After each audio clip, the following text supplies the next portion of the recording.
Hi everybody, continuing my tour for March, which is Women's History Month, highlighting nonprofit organizations. I'm in my hometown today in Avon, Connecticut with Lisa Gray of Gifts of Love. Why don't you tell everybody a little bit about how Gifts of Love started? Sure, and thank you for the opportunity, Senator. I appreciate it. So Gifts of Love will celebrate its 34th birthday in September this year. We've been around for a long time here, mostly in Avon, but it started years ago in Simsbury. A woman saw a need in her community of low-income people needing help with their basic needs like food, clothing, and household items, and she started the organization, and we have grown tremendously in that time to the point where we serve about 1,500 people a year in our Avon location and our Hartford location, and we have a staff of 8 here. Oh, that's terrific. Yeah. So why don't you tell us a little bit about the people that you do serve? Yeah, so we primarily serve people who are working, but they are not making quite enough money to make ends meet. There's a lot of people like that these days who just are having a hard time making ends meet.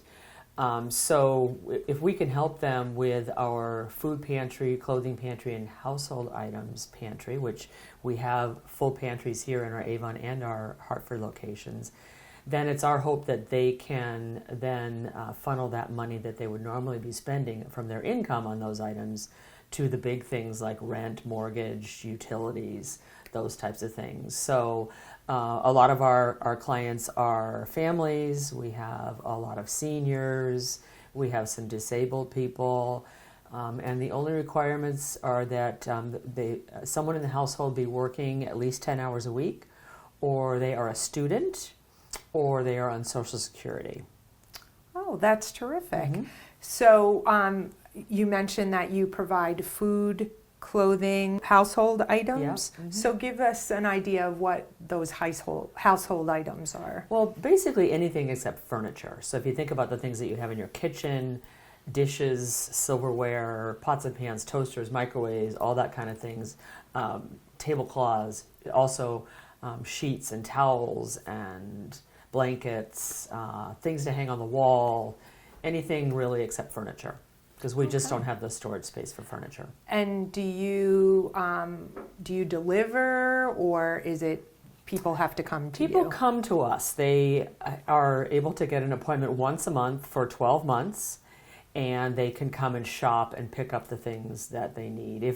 Sometimes we do have some clients who don't necessarily have their own transportation, so they might have to take an Uber or have a friend drive them or something. If they choose a large item, once in a while we will arrange to deliver it, but primarily they're responsible for transporting everything. Okay. And one theme that I have heard in many of the nonprofits that I have visited has been around food and food insecurity.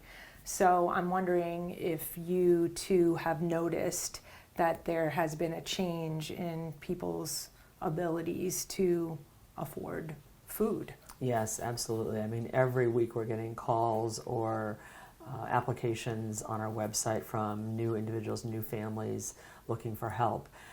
We all know the last 3 years through the pandemic has been really hard on people.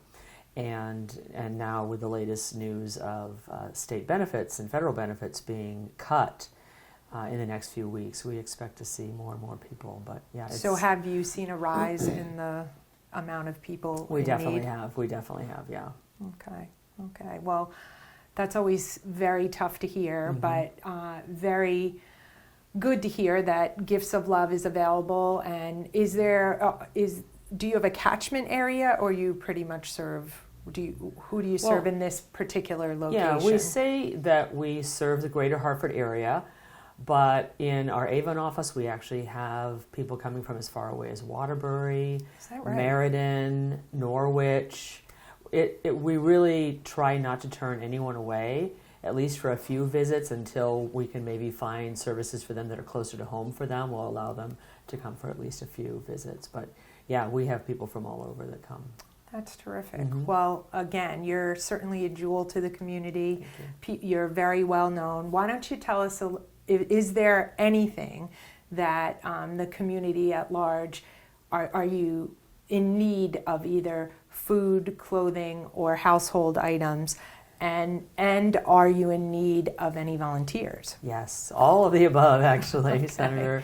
Yeah, so we always welcome any kind of donations here, which whether it is financial or it is, we have lots of people that bring in things. You know, it's spring cleaning time. People want to go through their closets and their drawers and find things. We do. Right now we're accepting spring and summer clothing. Great. We like to have things that are in decent condition, so we won't accept anything that's stained or ripped. And we generally say if it's something that you might give to your neighbor, we would love to have it here. If it's something you maybe wouldn't give to your neighbor, then this probably isn't the place for it. But we often need, one of our services that we provide in addition to our pantries is we have a weekend backpack program for over 700 kids throughout the Hartford area who are on free or reduced lunch programs at school. So if they're home on the weekends, obviously they're not going to have that free meal that they normally get, or reduced cost meal. So we provide to the schools every Friday backpacks filled with enough food to get not just them but their families through the weekend.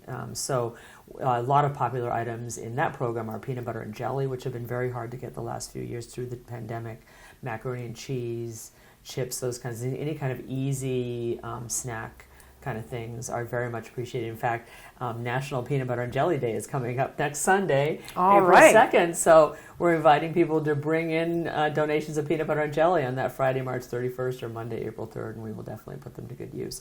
But volunteers are always needed. I mean, they are the lifeblood of this organization for sure. We would not exist without our wonderful volunteers, nearly 1,000 volunteers that we have here, doing everything from answering the phones at the front desk to actually shopping with our clients.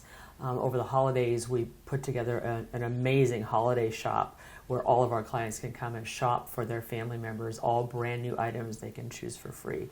And so we have people working in the holiday shops or decorating the holiday shops. So there's always something to fulfill anybody's talents.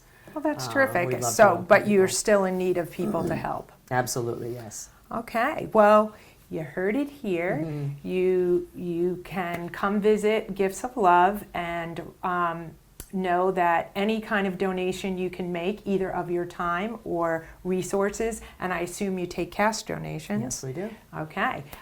Or cash. Anything could be used and benefited from this organization, and I can't thank you again for having me. Is there, why don't you just tell everybody where you're located and maybe give either a phone number or a website that you would want to share with people so that they have access to you. Sure, thank you. We are headquartered at 34 East Main Street in Avon. It's known as North Avon Village or Avon Village North. And you can connect with us via our website on giftsoflovect.org. Okay, terrific. Well, thank you again, Lisa. It's so good to see you, and congratulations on all the great things that Gifts of Love has done over the years. I can't think of a better organization to highlight here in Avon and a better person to highlight for Women's History Month. Thank you. Thank you. Appreciate it. Thank you so much. All right. Okay.